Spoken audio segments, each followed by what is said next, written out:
우리 하나님의 말씀 보겠습니다. 하나님의 말씀 시편 25편의 말씀입니다. 시편 25편 1절에서 22절까지의 말씀 함께 합독하도록 하겠습니다. 시작. 여호와여, 나의 영혼이 주를 우러러 보나이다. 나의 하나님이여, 내가 주께 의지하였사오니 나를 부끄럽지 않게 하시고 나의 원수들이 나를 이겨 계가를 부르지 못하게 하소서. 주를 바라는 자들은 수치를 당하지 아니하려니와 까닭없이 속이는 자들은 수치를 당하리이다. 여호와여, 주의 도를 내게 보이시고 주의 길을 내게 가르치소서. 주의 진리로 나를 지도하시고 교훈하소서. 주는 내 구원의 하나님이시니 내가 종일 주를 기다리나이다. 여호와여, 주의 긍휼하심과 인자하심이 영원부터 있었사오니 주여 이것들을 기억하옵소서. 여호와여, 내 젊은 시절의 죄와 허물을 기억하지 마시고 주의 인자하심을 따라 주께서 나를 기억하시되 주의 선하심으로 하옵소서. 여호와는 선하시고 정직하시니 그러므로 그의 도로 죄인들을 교훈하시리로다. 온유한 자를 정의로 지도하심이여 온유한 자에게 그의 도를 가르치시리로다. 여호와의 모든 길은 그의 언약과 증거를 지키는 자에게 인자와 진리로다. 여호와여, 나의 죄악이 크오니 주의 이름으로 말미암아 사하소서. 여호와를 경외하는 자 누구냐? 그가 택할 길을 그에게 가르치시리로다. 그의 영혼은 평안히 살고 그의 자손은 땅을 상속하리로다. 여호와의 친밀하심이 그를 경외하는 자들에게 있음이여 그의 언약을 그들에게 보이시리로다. 내 눈이 항상 여호와를 바라봄은 내 발을 그물에서 벗어나게 하실 것이미로다. 주여, 나는 외롭고 괴로우니 내게 돌이키사 나에게 은혜를 베푸소서. 내 마음에 근심이 많사오니 나를 고난에서 끌어내소서. 나의 곤고와 환난을 보시고 내 모든 죄를 사하소서. 내 원수를 보소서. 그들의 수가 많고 나를 심히 미워하나이다. 내 영혼을 지켜 나를 구원하소서. 내가 주께 피하오니 수치를 당하지 않게 하소서. 내가 주를 바라오니 성실과 정직으로 나를 보호하소서. 하나님이여, 이스라엘을 그 모든 환난에서 속량하소서. 아멘. 네. 기다림. 네. 기다림이라고 하는 것은 늘 어려운 숙제인 것 같습니다. 무엇이든 시작하면 빨리 결과를 좀 보기를 원하는 저에게 이 기다림의 시간은 늘 아깝고 또 곤혹스러운 시간입니다. 아무리 힘들게 이제 맛집을 찾았어도 기다림의 줄이 길게 늘어서 있는 것을 보면 휙 돌아서 그 옆에 있는 한산한 식당으로 들어가 버리곤 합니다. 기다림의 시간은 뭔가 낭비가 되고 굉장히 아까운 시간처럼 느껴지기 때문에 그렇습니다. 기다림의 시간은 참 답답합니다. 여러분은 어떠신가요? 여러분은 잘 기다리시는 분이신가요? 한참 이 김장철을 우리가 보내었죠. 다 김장을 하셨는지요? 우리 수요 중보기도자 분들도 한참 김장철에 나오지 못하신 분들도 많이 계셨는데 그 김장철이 빨리 끝나고 기도의 일상으로 돌아오기를 바라면서 기다리면서 우연히 김태정 시인의 배추절이기라고 하는 이 시를 읽게 되었습니다. 이 기다림이라고 하는 것을 굉장히 맛깔나게 표현한 시여서 잠시 여러분들에게 읽어드리려고 합니다. 아침 일찍 다듬고 썰어서 소금을 뿌려놓은 배추가 저녁이 되도록 절여지지 않는다. 소금을 덜 뿌렸다. 애당초 너무 억센 배추를 골랐나? 아니면 저도 무슨 사귀지 못할 시퍼런 상처라도 갖고 있는 걸까?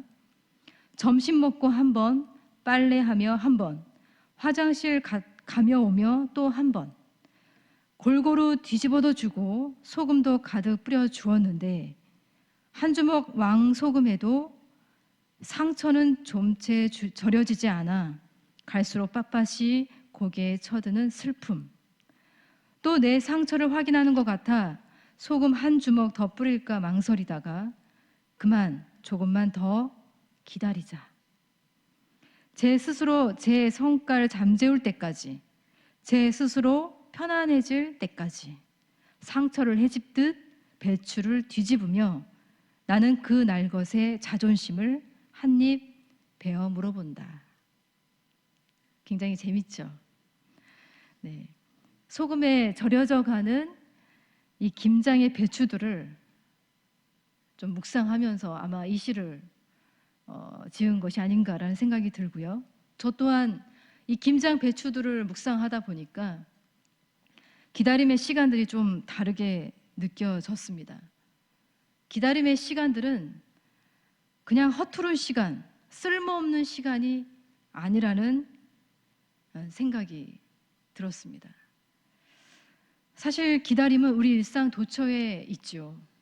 오히려 우리의 일상이 기다림의 연속인데요. 이렇게 추운 겨울이 되면 나무들은 다시 봄이 오기까지 굉장히 기다립니다. 그리고 커피를 끓이려면 물이 끓을 때까지 시간을 기다려야 하고요. 아이를 잉태하면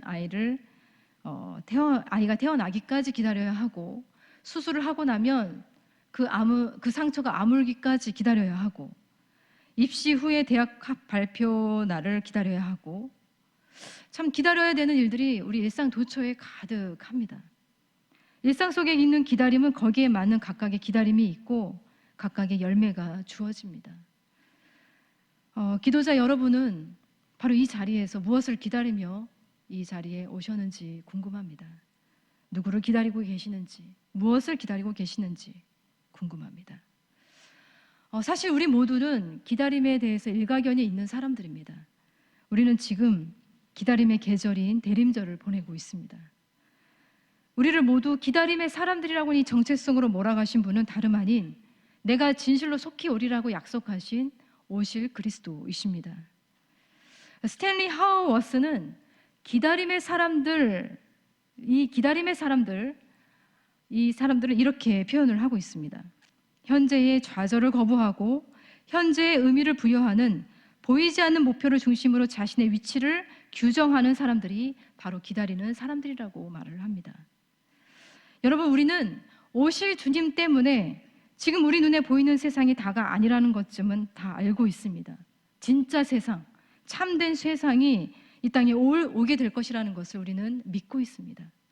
그 세상을 오게 하시는 주님이 마침내 도래하실 때 새 하늘과 새 땅이 그분의 손에 의해서 새롭게 펼쳐지리라는 것을 우리는 굳게 믿고 있습니다. 우리는 오실 주님을 기다리면서 아멘 주 예수여 오시옵소서 마라나타 기도하며 기다리는 그런 사람들이에요. 이러한 기다림의 시간을 통해서 우리 각자는 이 배추 절이기라고 하는 이 시를 통해서 알게 되듯이 아직은 날 것으로 있는 우리 자신이 좀 복음으로 숙성되어 가고 하나님의 말씀으로 절여지고 우리 안에 시퍼런 상처들이 예수의 사랑으로 아물어지고 단단해지고 또 성숙해져 가는 기다림의 시간을 보내고 있다는 성찰을 하게 됩니다. 그렇게 되어 가기를 또 우리 주님도 기다리고 계시고 또 우리는 서로를 기다려야 할 것입니다. 오늘 우리가 함께 읽은 이 본문의 말씀, 이 시편 25편은 기다림에 있어서 굉장히 탁월한 영성을 보여주는 시편입니다. 다윗의 시로 소개된 이 시편 25편의 말씀은요, 그가 얼마나 하나님을 기다리는 기도자인지를 보여주고 있어요. 기도를 시작할 때에도 마칠 때에도 그는 이렇게 고백을 하고 있습니다. 1절의 말씀 다시 한번 우리 읽어보도록 하겠습니다. 시작. 여호와여 나의 영혼이 주를 우러러 보나이다. 네. 여호와여 나의 영혼이 주를 우러러 보나이다. 이 말씀의 표준 세번역이 이렇습니다. 주님, 내 영혼이 주님을 기다립니다. 주님을 기다립니다. 자, 21절의 말씀에도 이런 말씀이 있습니다. 내가 주를 바라오니 성실과 정직으로 나를 보호하소서. 표준 세번역의 말씀이 이래요. 완전하고 올바르게 살아가도록 지켜주십시오. 주님, 나는 주님만 기다립니다. 기다립니다로 시작했는데 기다립니다로 마치고 있어요. 기도를 시작할 때에도 주님을 기다렸고요, 기도를 마칠 때에도 주님을 기다리고 있습니다. 주님만을 바라보며 기도하고 있어요. 그리고 심지어는 5절의 말씀에 이런 말씀이 있어요. 그 하반절에 보시면 내가 종일 주를 기다리나이다. 내가 종일 주를 기다리나이다.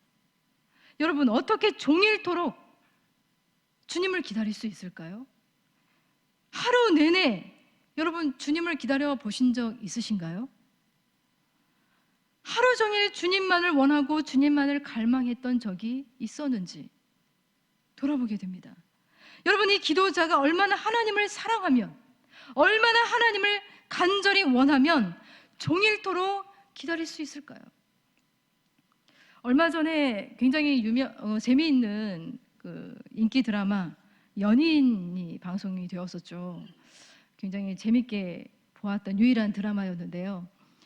서로를 너무나도 간절히 원하고 또 애절한 이 두 연인의 이 모습이 이 시편 25편의 말씀을 읽으면서 연상이 되었습니다. 마치 시인의 기다림이, 서로를 깊이 사랑하는 두 연인이 하루 종일 기다림과 같이 기도자는 그토록 하나님을 갈망하면서 하나님 만나기를 기다리고 있습니다. 그가 이토록 하나님을 갈망하고 기다린다는 건 그가 하나님이 어떤 분이신지 알고 하나님을 너무나 사랑하기 때문이에요. 너무나 사랑하기 때문이에요. 하나님을 사랑하지 않고는 이토록 기다릴 수가 없어요. 하나님을 머리로만 아는 그 정도 가지고는 이렇게 기다릴 수 없습니다. 그는 전인격적으로, 전심으로 하나님을 알고 하나님을 사랑하는 기도자예요. 시편 25편 곳곳에 하나님에 대한 그의 경험, 그의 사랑이 고백되고 있습니다. 긍휼과 인자하심이 영원하신 하나님, 선하신 하나님, 인자와 진리로 약속을 지키시는 하나님, 그리고 정의로우신 하나님, 친밀하신 하나님, 구원의 하나님, 이러한 하나님을 갈망하면서 하나님을 기다리는 자들, 여러분, 하나님을 이렇게 갈망하고 기다리는 자들은 하나님을 굉장히 다채롭게 풍성하게 경험을 하게 됩니다. 다양한 모습으로 우리에게 찾아오시는 하나님을 경험하게 되고요, 하나님을 알아가게 됩니다.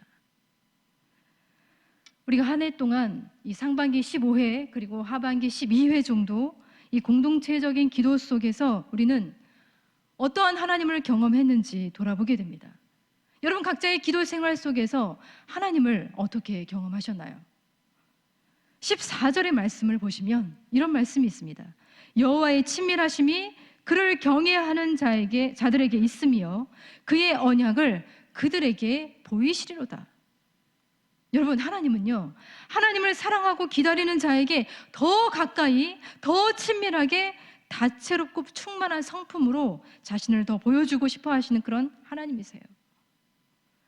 그러나 여러분, 아무리 오랫동안 기도의 경험을 가지고 있고 기도의 경력을 가지고 있다고 해도 혹시 나 이제 이만큼 기도해 보니까 하나님이 이런 분이시구나, 하나님 다 간파했어, 하나님은 이런 분이야 라고 쉽게 규정하고 하나님을 정의 내리고 있다면, 아무리 우리의 기도의 경험이 오래되었어도, 기도의 시간이 아무리 오랫동안 지속이 되었어도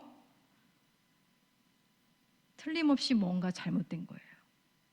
나 하나님 다 알아, 하나님은 이런 분이야, 그러니까 이런 하나님을 믿어 라고 말을 하는 그런 상태에 있다면 우리 기도 생활을 돌아봐야 돼요. 왜냐하면 하나님을 정말 기다리고 하나님을 알아가는 기도자는 이렇게 말해야 옳습니다. 기도를 하면 할수록 정말 하나님을 모르겠다. 여러분, 그렇게 말씀하신 적 있으신가요?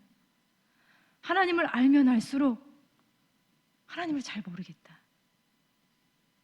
기도를 하면 할수록 하나님이 더 알고 싶어진다. 그렇게 말해야 맞는 거예요. 기도를 하면 할수록 하나님을 더 원하게 되고 하나님을 더 갈망하게 되는 것, 그것이 바로 하나님을 기다리는 진짜 기도자의 태도예요. 왜냐하면 20편, 25편의 기도자 이 다윗은 주님을 기다리고 또 기다리고 하루 종일 기다리면서 주님을 얼마나 알기를 원하는지, 주님을 얼마나 배우기를 원하는지 그는 이 4절에 이렇게 말하고 있어요. 우리 4절의 말씀을 함께 읽어보겠습니다. 시작. 여호와여 주의 도를 내게 보이시고 주의 길을 내게 가르치소서. 5절의 말씀 시작. 주의 진리로 나를 지도하시고 교훈하소서. 주는 내 구원의 하나님이시니 내가 종일 주를 기다리나이다. 네, 여러분, 주의 도를 내게 보여주시고 가르쳐주시고 지도하시고 교훈해달라고, 끊임없이 가르쳐달라고 그런 기도하고 있어요. 8절의 말씀을 보십시오. 선하고 정직하신 여호와는 그의 도로 자신과 같은 죄인들을 교훈하시리로다. 교훈하시리로다. 여호와를 경외하는 자 누구냐? 그가 택할 길을 그에게 가르치시리로다. 끊임없이 그는 가르치소서, 지도하소서, 교훈하소서 간청하고 있어요. 그렇게 그는 주님의 가르침을 기다리면서 주님의 말씀으로 연그러지고 주님과의 관계가 더 깊어지는 기도를 하고 있습니다. 혹시 우리 중에 하나님을 이미 다 알았고 이미 다 파악했다고 주장하는 사람이 있다면 오히려 그런 사람은 하나님을 아직 모르는 사람이고 하나님 앞에서 진짜 교만한 사람임을 우리는 기억해야 돼요. 우리는 새벽 기도에 욥기서의 말씀을 함께 묵상하고 있죠. 욥기서의 말씀은 하나님 앞에서 정말 교만한 세 사람을 말해주고 있는데요. 엘리바스, 빌다, 소발이 바로 그러한 사람들이죠. 그들은 욥의 친구들이지만 그들은 하나님을 인과응보의 하나님으로 규정하고 있고요. 욥에게 유죄를 선고하면서 죄를 고백하라고 압박을 하고 있습니다. 그들이 아는 하나님은 그저 머리로만 아는 하나님일 뿐이에요. 욥이 당하는 이 고통은 그들이 하나님에 대한 그 지식 안에서 욥의 유죄 말고는 도저히 설명이 불가한 거예요.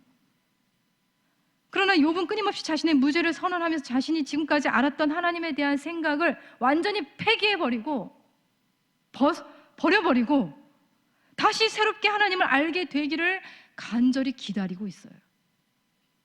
내가 이제까지 알았던 하나님은 다 하나님이 아니었구나. 내가 잘못 알았구나. 내가 하나님을 협소하게 생각했구나. 그리고 그는 더 큰 시야를 통해서 하나님을 만나게 되기를 갈망하고 있습니다. 욥은 분투하고 싫어하면서 하나님을 기다렸던 기도자예요. 그러한 기도 속에서 욥은 하나님에 대한 지식이 넓어지고 측량할 수 없는, 제한할 수 없는 그 어떤 원칙과 교리에 매이지 않는 너무나 자유로우신 그 하나님을 알아가게 됩니다. 그래서 욥기 19장 25절에 그는 이렇게 고백하고 있어요. 내가 알기에는 나의 대속자가 살아계시니 마침내 그가 땅 위에 서실 것이라. 여러분, 새로운 방식으로 자신을 구원하실 하나님을 그는 기다리고 있어요. 하나님을 알면 알수록 그는 모르는 분이라는 걸 알게 된 거예요. 그러하게 우리는 이 시편 25편의 기도자처럼 주의 길을 내게 가르쳐 주소서, 지도하시고 교훈하여 주시옵소서, 주님을 그렇게 기다리며 기도하는 기도자가 되어야 될 것입니다. 그러나 이렇게 기도하는 기도자는 기도하기 편안한 상태에 있는 사람이 아닙니다. 가끔 우리는 기도하기 좋은 상태를 기다리는 경우가 있어요. 왜 기도의 자리에 안 오시나요? 라고 여쭤보면 기도를 하기에는 지금 상황이 별로 좋지 않아요 라고 말씀하시는 경우들이 있거든요. 그러면 그때가 어떤 때인가요? 더 기도해야 되는 때이겠죠. 여러분, 시편 25편 기도자는 하나님을 기다리고 있지만 굉장히 다급하고 불안하고요, 착잡하고 불편한 감정을 가지고 있는 사람이에요. 7절의 말씀에 보시면 내 젊은 시절의 죄와 허물을 기억하지 마시고 라고 말씀이 되어 있습니다. 그는 과거에 젊은 시절에 지었던 죄와 허물을 여전히 기억하면서 죄책감으로 쓰라린 감정을 가지고 있는 사람이에요. 과거의 그 부끄러운 죄악이 지금도 이 죄책감으로 눌려지고 있는 거예요. 그리고 16절의 말씀을 보십시오. 나는 외롭고 괴로우니. 그는 외롭고 괴롭다고 호소하고 있습니다. 유진 피터슨의 표현대로라면 이 말씀을 그는 메시지 성경이 이렇게 표현을 하고 있습니다. 내 심장과 내 콩팥이 내 속에서 서로 싸우고 있다. 이렇게 표현해요. 내 안에 있는 심장과 콩팥이 서로 싸우고 있다. 그러니까 전쟁이 밖에서도 일어나고 있지만 전쟁이 내 마음 깊은 곳에서도 일어나고 있다고 그는 호소하고 있어요. 19절의 말씀을 보시면 내 원수를 보소서. 네, 자신이 잘 되는 것을 굉장히 시기하고 걸려 넘어지게 하고자 하는 진짜 원수들이 그의 측근, 그의 주변에 머물러 있습니다. 기도하기 쉽지 않은 상황이에요. 어려운 상황입니다. 그러나 그는 이렇게 18절에 고백을 하고 있습니다. 나의 곤고와 환난을 보시고 내 모든 죄를 사하소서. 자신의 인생 밖에서 일어나는 전쟁, 자신의 인생 안에서 일어나는 전쟁의 폭풍, 그 중심에서 그 모든 전쟁을 종식시켜 주실 수 있는 분은 오직 하나님이심을 알기 때문에 그는 이 환난과 공고 중에 오히려 더 하나님을 기다리고 또 기다리고 있는 거예요. 사람을 대변하면서도 속으로는 그렇게 기도하는 거예요. 주님, 나를 찾아와 주시옵소서. 일하고 있는 중에도 그래요. 내가 일을 하고 있지만 주님, 이 일에 일하고 있는 이 현장 가운데 주님 오시옵소서. 산책을 거닐면서도 주님을 기다리는 거예요. 그렇게 종일토록 주님을 기다리고 주님의 손길을 간구하는 기도자입니다. 이러한 기다림 속에 그는 하나님에 대한 갈망으로 그의 영혼이 깊이 숙성되어 가고 있는 것이죠. 혹시 우리 중에 외롭고 괴로운 기도자가 있다면 심장과 콩팥이 서로 싸우듯이 인생 안에서도 인생 밖에서도 전쟁이 일어나고 있는 환난과 공고 가운데 있는 기도자가 계시다면 이 시편 25편의 기도자처럼 우리 이 모든 전쟁을 종식시켜 주실 우리 주님의 오심을 간절히 기다리면서 종일토록 주님을 바라보며 기도하시기를 바랍니다. 여러분, 주님을 기다리며 갈망하는 자만이 주님의 음성을 들을 수 있습니다. 말씀을 정복하는 사람이 아니라 말씀에 정복당하는 사람만이 정말 가야 할 길을 알게 됩니다. 주님을 정복하는 사람이 아니라 주님께 정복을 당하는 사람이 주님의 비전을 깨닫고 그 비전에 참여하게 되는 것입니다. 주님을 기다리는 사람을 유진 피터스는 이렇게 표현합니다. 주님과 운명을 같이 하는 사람들이라고요. 주님을 위해서 위험을 무릅쓰는 사람들이라고 표현하고 있어요.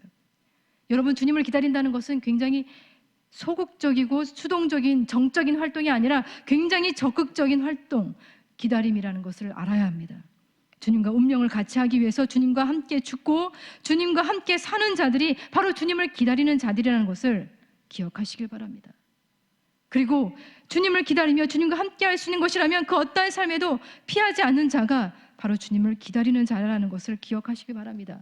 그러한 자들이 받는 복은 자신의 삶에서만 멈추는 것이 아니라 13절에 보시면 그의 자손은 땅을 상속하리로다 라고 하는 이 말씀처럼 땅을 대대로 상속받는 그 복, 이 땅에 사는 동안 놀라운 복이 임하게 될 것입니다. 기도자 여러분, 우리는 잠시 공동체 기도회를 방학하게 되겠지만 아무리 바쁘더라도 어떤 사람이나 일로 바쁘기보다 하나님을 아는 것으로 더 바빠지시길 바랍니다. 어떤 사람이나 일을 기다리기보다 하나님을 더 많이 알고 기다리시기를 갈망하시기 바랍니다. 여기 기도자가 끝까지 하나님을 향한 기다림을 놓지 않고 처음부터 끝까지 기다리며 기도하고 있는 것처럼 우리도 함께 주님을 기다리고 기도했으면 좋겠습니다. 그렇게 기도하다 보면 우리가 주님을 기다리는 것보다 주님이 우리를 더 많이 기다리신다는 것을 알게 되실 것입니다. 우리 시간 함께 기도하겠습니다. 우리에게 이미 오신 주님, 또한 오실 주님이십니다. 그리고 이 시간 우리 가운데 오실 주님을 이 시간에 우리는 함께 기다리며 갈망합니다. 주님의 오심을 기다리는 이 대림절의 계절에 우리에게 지금도 찾아오시는 주님으로 인해서 우리 마음속에 일어나는 전쟁, 우리 인생 밖에서 일어나는 여러 가지 전쟁의 소용돌이로부터 하나님 우리를 건져주시고 주님의 오심 속에서 우리가 주님을 더 알아가고 주님을 발견하며 주님을 깨달으며 주님을 더 사랑하는 우리가 되게 하여 주시옵소서. 우리를 구원하시고 우리를 건져주시고 인자와 진리로 이끌어주시는 주님을 더 충만하게 경험할 수 있게 하시며 그 주님을 전할 수 있는 우리의 삶이 기도자의 삶이 되게 하여 주시옵소서. 이 시간에 함께 기도의 제목으로 간절히 기도하도록 하겠습니다. 기도하겠습니다.